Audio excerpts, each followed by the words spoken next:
اللہ اللہ اللہ اللہ اللہ اللہ۔ قابل احترام معزز سامعین اور میری دینی و اسلامی ماں اور بہنوں، نبوت اور رسالت صرف مردوں ہی میں چلی ہے، یعنی اللہ نے جتنے بھی دنیا میں نبی اور رسول بھیجا ہے وہ صرف مرد ہی تھے۔ کسی عورت کو نبی یا رسول نہیں بنایا گیا، لیکن صحابیت اور ولایت کا معاملہ اس سے الگ ہے۔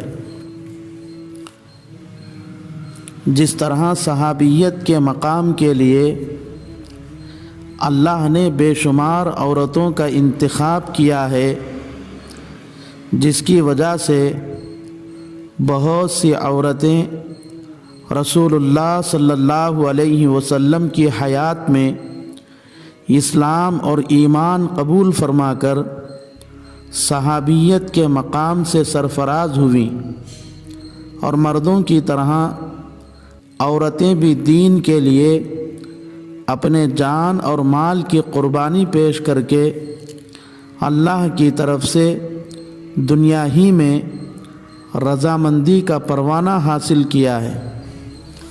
چنانچہ اسلام کے خاطر سب سے زیادہ اللہ کے راستے میں اپنا مال خرچ کرنے والی بھی ایک عورت ہی حضرت خدیجۃ الکبریٰ رضی اللہ تعالی عنہا۔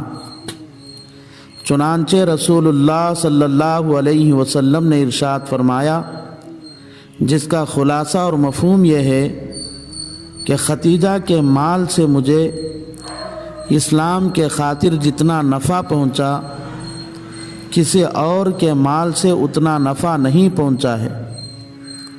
اسی طرح اسلام کے خاطر سب سے پہلے اپنی جان نچھاور کرنے والی بھی یہ خاتون ہی حضرت سمیہ رضی اللہ تعالی عنہا، انہی کی شہادت اسلام میں سب سے پہلے ہوئی تھی۔ اسی طرح اللہ نے اس امت کے کئی عورتوں کو ان کی عبادت، ریاضت، اتباع سنت و شریعت کی بنیاد پر ولایت کے مقام پر پہنچا دیا۔ ان خوش نصیب عورتوں میں حضرت رابعہ بصریہ رحمۃ اللہ علیہا کا نام سب سے پہلے نمبر پر آتا ہے۔ اس لیے آج کی اس مجلس میں حضرت رابعہ بصریہ رحمۃ اللہ علیہا کا مختصر تذکرہ کیا جاتا ہے۔ رابعہ بصریہ ایک غریب اور تنگ دست گھرانے میں پیدا ہوئی۔ جس دن رابعہ بصریہ کی پیدائش ہوئی، اس دن ان کے گھر میں اتنا زائد کپڑا نہیں تھا جس سے اس پیدا ہونے والی معصوم پھول کی کلی کو اڑایا جاتا۔ گھر میں اتنا تیل بھی نہیں تھا کہ گھر میں چراغ جل سکے۔ چونکہ رابعہ بصریہ سے پہلے 3 بہنیں تھیں، رابعہ بصریہ چوتھی بہن تھی، اس لیے آپ کا نام رابعہ یعنی چوتھی رکھا گیا۔ حضرت رابعہ جب ہوش سنبھالی تو ان کے والد کا سایہ سر سے اٹھ چکا تھا۔ تنگی اور قحط کی وجہ سے آپ کی 3 بڑی بہنیں بھی کہیں دور چلی گئی تھیں۔ اب رابعہ بصریہ اکیلی ہو گئی، اس لیے وہ بھی کام کاج کے لیے کسی شہر میں جانے کے ارادے سے چل بسی، لیکن راستے میں ایک ظالم نے ان کو پکڑ کر زبردستی اپنی باندی بنا لیا اور کچھ عرصے کے بعد رابعہ کو بیچ دیا۔ جس نے رابعہ کو خریدا وہ رابعہ کو گھر لا کر بہت ہی محنت اور مشقت کے کام لیتا تھا۔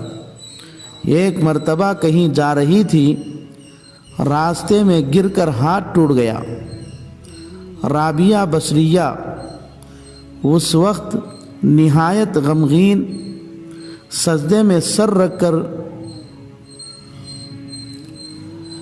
اللہ سے فریاد کرنے لگی کہ اے اللہ، میں تو پہلے ہی سے بے یار و مددگار تھی، اب تو ہاتھ بھی ٹوٹ چکا ہے، اس کے باوجود میں تو صرف تیری رضا چاہتی ہوں۔ رابعہ کا اتنا کہنا تھا کہ خدا کی رحمت میں جوش مارنے لگی۔ بس ایک غیبی آواز آئی، اے رابعہ، تو غمگین مت ہو، کل کو دنیا والوں کے سامنے تیرا وہ مقام ہوگا کہ تیرے اس مقام اور مرتبے کو دیکھ کر میرے مقرب فرشتے بھی رشک کرنے لگیں گے۔ یہ سن کر رابعہ بصریہ مطمئن ہو گئیں اور خوشی خوشی اپنے مالک کے گھر پہنچی۔ رابعہ بصریہ کا یہ معمول رہا ہے کہ وہ ہمیشہ دن کو روزہ رکھتی اور رات بھر نفلیں پڑھتی تھیں۔ رابعہ بصریہ اپنے معمول کے مطابق ایک رات عبادت میں مصروف تھیں۔ ان کے مالک نیند سے بیدار ہو گئے اور دیکھتے کیا ہی کہ رابعہ بصریہ دعا کرتے ہوئے اللہ سے یوں کہہ رہے ہی، اے اللہ، اگر میرے بس میں ہوتا تو میں ضرور دن رات ہر وقت تیری ہی عبادت میں لگی رہتی، لیکن تو نے مجھے دوسروں کی باندی بنا دیا ہے، اس لیے مجھے اپنے دنیاوی مالک کی خدمت سے فارغ ہو کر تیری عبادت کے لیے آنے میں دیر ہو جاتی ہے۔ اور رابعہ کے مالک نے یہ بھی دیکھا کہ رابعہ بصریہ جس کمرے میں عبادت کے لیے کھڑی ہے، اس کمرے میں رابعہ کے سر پر ایک نور معلق ہے اور وہ پورے کمرے کو روشن کر رہا ہے۔ یہ دیکھ کر اس مالک کے دل میں یہ خیال پیدا ہوا کہ یہ تو اللہ کی محبوب بندی ہے، مجھے تو اس کی قدر کرنی چاہیے اور اس کی خدمت کرنی چاہیے۔ یہ سوچ کر صبح ہوتے ہی رابعہ بصریہ کو بلایا اور آزاد کر دیا اور درخواست کرنے لگا کہ اگر تم یہیں رہ کر اللہ کی عبادت میں مصروف رہو تو میں آپ کی خدمت کو اپنے لیے سعادت سمجھوں گا، اور اگر تم کہیں اور جانا چاہو تو بخوشی جا سکتی ہو، اب تم بالکل آزاد ہو۔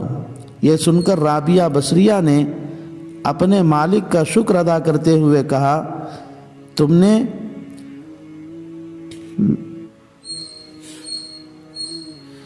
مجھ پر احسان کیا کہ میرے پروردگار کی عبادت کے لیے آزاد کر دیا، یہی آپ کی بڑی مہربانی اور احسان ہے۔ اب میں تمہارے لیے مزید بوجھ بننا نہیں چاہتی۔ یہ کہہ کر وہاں سے نکل کر آ گئی اور ذکر و شغل میں مصروف ہو گئی۔ رابعہ بصریہ کا معمول تھا کہ وہ روزانہ دن رات میں 1000 رکعت نفل نماز پڑھتی تھی۔ حضرت رابعہ بصریہ کا ایمان اور یقین۔ حضرت رابعہ بصریہ کو اللہ کے وعدوں پر 100% یقین تھا۔ چنانچہ ایک مرتبہ 2 آدمی رابعہ بصریہ سے ملاقات کے لیے آئے اور ان دونوں نے آپس میں ایک دوسرے سے کہا کہ رابعہ کا مال تو بالکل پاک اور حلال ہے، اگر یہ ہم کو کچھ کھلا پلا دے تو کیا ہی اچھا ہو، تاکہ حلال مال کی برکات اور انوار حاصل کرنے کا موقع مل جائے۔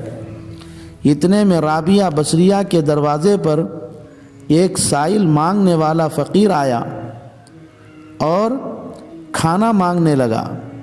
حضرت رابعہ بصریہ نے گھر میں 2 روٹیاں رکھی ہوئی تھیں، ان کو اٹھا کر اس سائل کو دے دیا۔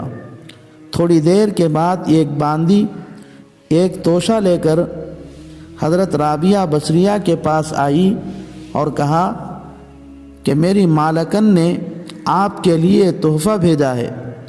رابعہ نے پوچھا اس میں کیا ہے؟ باندی نے جواب دیتے ہوئے کہا اس میں 18 روٹیاں ہیں۔ یہ سن کر حضرت رابعہ بصریہ نے کہا شاید تم کو کوئی غلط فہمی ہو گئی ہے، یہ میرے لیے نہیں کسی اور کے لیے بھیجی گئی ہیں۔ لیکن باندی نے پورے وثوق کے ساتھ اصرار سے کہا کہ یہ آپ ہی کے لیے ہی۔ لیکن حضرت رابعہ بصریہ نے اس باندی کے بار بار اصرار کرنے کے باوجود واپس کر دیا۔ جب باندی واپس لوٹ کر اپنی مالکن کو واقعہ سنایا تو مالکن نے کہا اس میں مزید 2 روٹیاں رکھ کر لے جاؤ۔ جب باندی مکمل 20 روٹیاں لے کر دوبارہ حضرت رابعہ بصریہ کے پاس آ کر کہا کہ میری مالکن نے آپ ہی کے لیے 20 روٹیاں تحفہ بھیجی ہیں، تو حضرت رابعہ بصریہ نے ان روٹیوں کو لے کر مہمانوں کے سامنے رکھا۔ مہمان جب کھانے سے فارغ ہوئے تو حضرت رابعہ بصریہ سے پوچھا کہ ایسا لگتا ہے کہ تمہارے گھر میں صرف 2 ہی روٹیاں تھیں، تو پھر تم نے اپنے گھر مہمان آنے کے باوجود ان روٹیوں کو کیوں سائل کو دے دیا؟ دوسری بات یہ ہے کہ اس باندی نے جب 18 روٹیاں لائیں تو تم نے لینے سے انکار کیوں کیا؟ تیسری بات یہ ہے کہ اسی باندی نے جب دوبارہ 20 روٹیاں لائیں تو تم نے کیوں لے لیا؟ حضرت رابعہ بصریہ نے ان مہمانوں کے سوالوں کا جواب دیتے ہوئے فرمایا جب تم دونوں میرے گھر آئے تو میں نے تم کو کھانا کھلانا چاہا، لیکن میرے پاس تو صرف 2 ہی روٹیاں تھیں جو تمہارے لیے ناکافی تھیں۔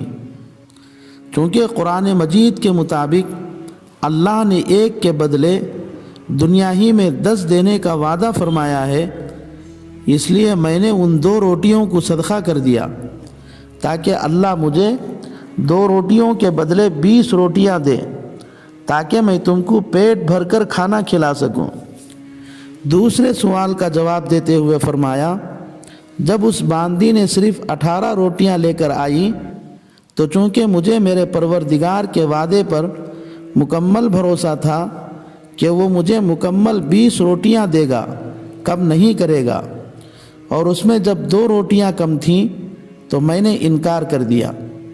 لیکن جب اس باندی نے کل 20 روٹیاں لائیں تو مجھے یقین ہو گیا کہ میرے رب نے اس کے ذریعے مجھے 20 روٹیاں پہنچا کر اپنا وعدہ پورا کر دیا ہے، اس لیے میں ان 20 روٹیوں کو لے لی ہے۔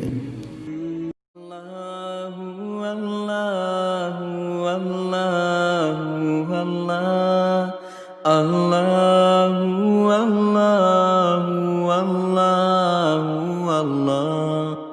اللہ اللہ